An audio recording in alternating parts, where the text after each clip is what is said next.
Hello friends, कैसे हो? मज़ा आ रहा है पढ़ने में फिजिक्स? मैं आपको देखो हर थ्योरिकल क्वेश्चन का आंसर बिल्कुल मैजिक की स्टाइल में सिखा रहा हूँ, जिससे आपको कोई याद करने में रटने में कोई परेशानी ना हो और आपको रटना ना पड़े। देखो अभी तक मैंने आपको धीमे धीमे करके लगभग 15 क्वेश्चन खिला दिए चैप्टर 8 के, और आप ठीक से ध्यान से अगर मोबाइल पर मन लगा कर पढ़ रहे हो, कहीं और आपका ध्यान नहीं है, समझ रहे हो ना?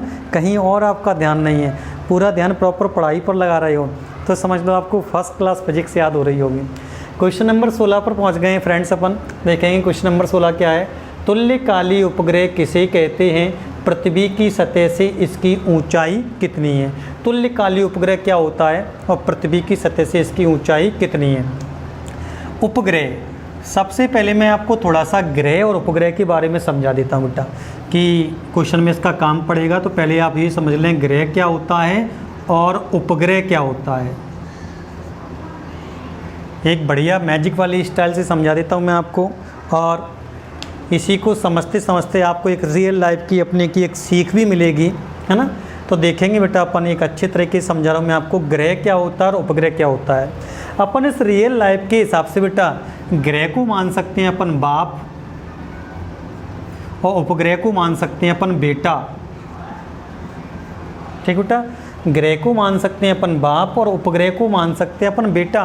अब देखते हैं अपन कैसे। जैसे बाप की बात करते हैं तो जो भी अपने पिताजी होते हैं वो हमेशा भगवान की पूजा पाठ करते हैं, यानी भगवान की परिक्रमा लगाते हैं। किसकी लगाते हैं? भगवान की। जैसे कोई सूर्य भगवान की लगाता है, कोई किसी भगवान की लगाता है, लेकिन जो पिताजी होते हैं सभी पूजा पाठ करते हैं। तो कोई सूर्य भगवान की कर रहा है, कोई किसी की भी कर रहा है ना? वो सब पूजा पाठ करते हैं। बेटाओं को तो टाइम होता नहीं है पूजा पाठ करने के लिए, क्योंकि अपने पास तो अन्य कार्यक्रम बहुत होते हैं, है ना? अन्य कार्यक्रम तो आप समझते ही हो, भावनाओं को समझो, वाणी में क्या रखा है ना। अन्य कार्यक्रम में व्यस्त रहते हैं अपन लोग, तो इसलिए अपने पास पूजा पाठ के लिए समय नहीं रहता है ना। हाँ चलो कोई बात नहीं, पूजा पाठ के लिए समय नहीं तो मैं आज आपको एक अच्छी चीज़ बताऊंगा कि आपको पूजा पाठ करने की ज़रूरत नहीं है। 2 मिनट के काम में ही आपकी दिन भर की पूजा सफल हो जाएगी। कैसी चीज़ बताने वाला हूँ मैं आपको। जैसे उपग्रह, उपग्रह क्या होगा बेटा?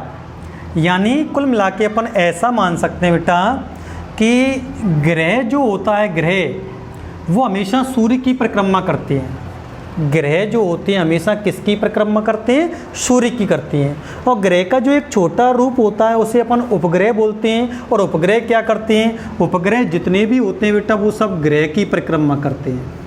उपग्रह जितने भी होते हैं वो सब ग्रह की परिक्रमा करते हैं, और ग्रह जितने भी होते हैं वो सब सूर्य की परिक्रमा करते हैं। जैसे अपने पिताजी जो होते हैं ना, पिताजी वो तो भगवान का पूजा पाठ करेंगे, सूर्य भगवान का है, किसी का भी।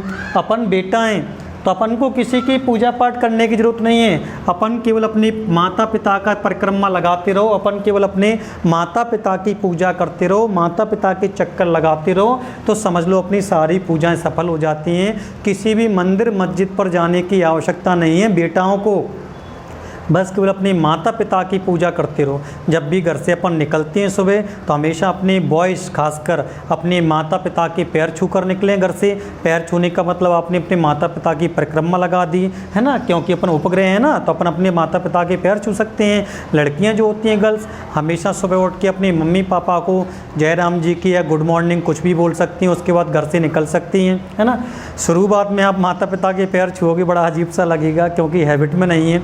आपके माता पिता भी एकदम आश्चर्य में आ जाएंगे, आज बेटा पैर छू रहा है, क्या बात है।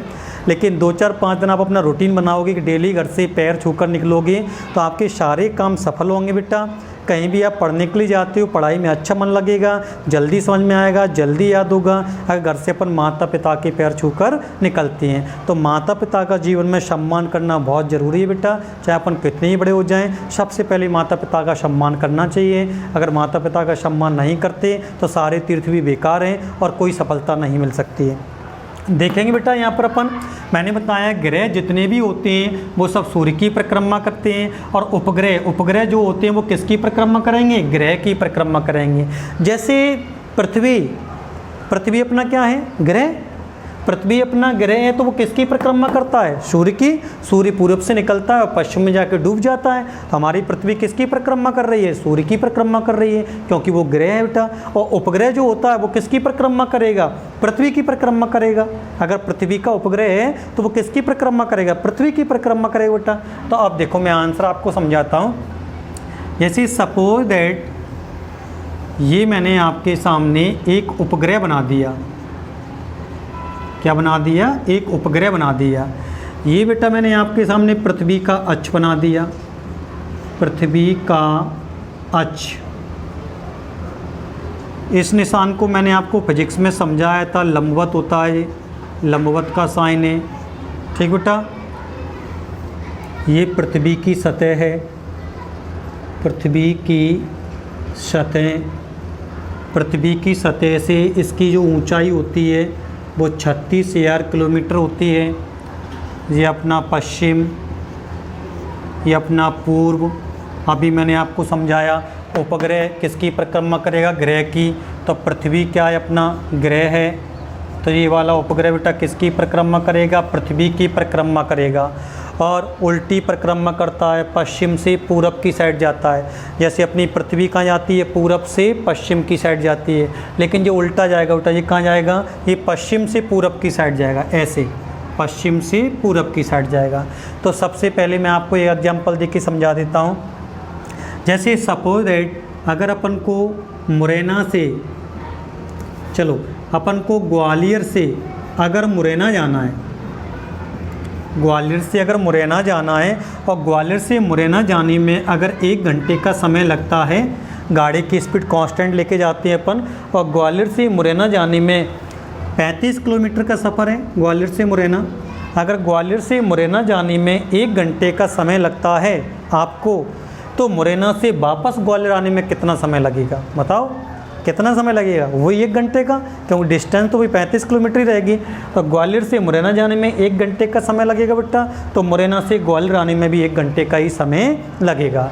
इसी प्रकार से हमारी पृथ्वी पूरब से पश्चिम में परिक्रमा करती है, कितना समय लेती है? 24 घंटे। 12 घंटे का दिन, 12 घंटे की रात, और सूर्य निकल के द्वारा से पूरब से फिर से आ जाता है। तो कितना समय ले रही है पृथ्वी एक चक्कर लगाने में? 24 घंटे का समय ले रही है बेटा। अब ये भी तो वहीं परिक्रमा कर रहा है। पृथ्वी पूरब से पश्चिम जा रही थी, ये कहाँ जा रहा है? ये पश्चिम से पूरब जा रहा है। तो ये भी कितना समय लेगा? ये भी 24 घंटे का ही समय लेगा। इसलिए अपन ऐसा बोलते हैं कि इसका जो तुल्यकालीय उपग्रह का जो परिभ्रमण काल होता है, परिभ्रमण काल का मतलब चक्कर लगाने का समय, क्योंकि काल का मतलब होता है समय। परिभ्रमण काल माने होता है समय। तो इसका जो समय होता है वो पृथ्वी के काल के बराबर होता है। पृथ्वी के काल के बराबर होता है, क्योंकि पृथ्वी का काल भी उतना होता है। अर्थात दोनों का समय कितना होता है? अर्थात दोनों का समय होता है 24 घंटे। दोनों का समय कितना होता है? 24 घंटे। तो देखेंगे बेटा, ये उपग्रह जो है वो पृथ्वी के अक्ष के लंबवत परिक्रमा करता है। ये जो उपग्रह है वो पृथ्वी के अक्ष के लंबवत परिक्रमा करता है। और कहाँ परिक्रमा करता है? उल्टी डायरेक्शन में, पश्चिम से पूर्व दिशा में। किसकी परिक्रमा करेगा? पृथ्वी, क्योंकि पृथ्वी क्या है? अपना ग्रह। और ये उपग्रह है तो किसकी परिक्रमा करेगा? पृथ्वी की परिक्रमा करेगा। तो कहाँ पृथ्वी की परिक्रमा कहाँ करेगा? पश्चिम से पूर्व में करेगा। अच्छा, इसका चक्कर लगाने का समय यानी इसका परिभ्रमण काल, इसका परिभ्रमण काल किसके बराबर होगा? पृथ्वी के काल के बराबर होगा। अर्थात कितना होगा? 24 घंटे का होगा। बात करते हैं पृथ्वी की सतह से इसकी ऊंचाई की, क्योंकि क्वेश्चन में पूछ रहा है पृथ्वी की सतह से इसकी ऊंचाई। तो पृथ्वी की सतह से इसकी ऊंचाई कितनी है? 36,000 किलोमीटर। अब मैं पूरा आपको फाइनल आंसर सुनाता हूँ। यहाँ से अपन लिखेंगे बेटा आंसर, यहाँ से ऐसा उपग्रह जो पृथ्वी के अक्ष के लंबवत पश्चिम से पूर्व दिशा में पृथ्वी की परिक्रमा करता है, तुल्यकालीय उपग्रह कहलाता है। तुल्यकालीय उपग्रह कहलाता है। एक बार फिर, ऐसा उपग्रह जो पृथ्वी के अक्ष के लंबवत पश्चिम से पूर्व दिशा में पृथ्वी की परिक्रमा करता है, तुल्यकालीय उपग्रह कहलाता है। इसका परिभ्रमण काल पृथ्वी के काल के बराबर होता है। परिभ्रमण काल पृथ्वी के काल के बराबर होता है, अर्थात कितना होता है, 24 घंटे का होता है।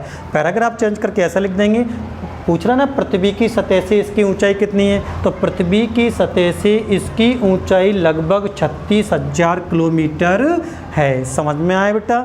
Okay thanks. आ जाइए फटाफट से नेक्स्ट वीडियो पर।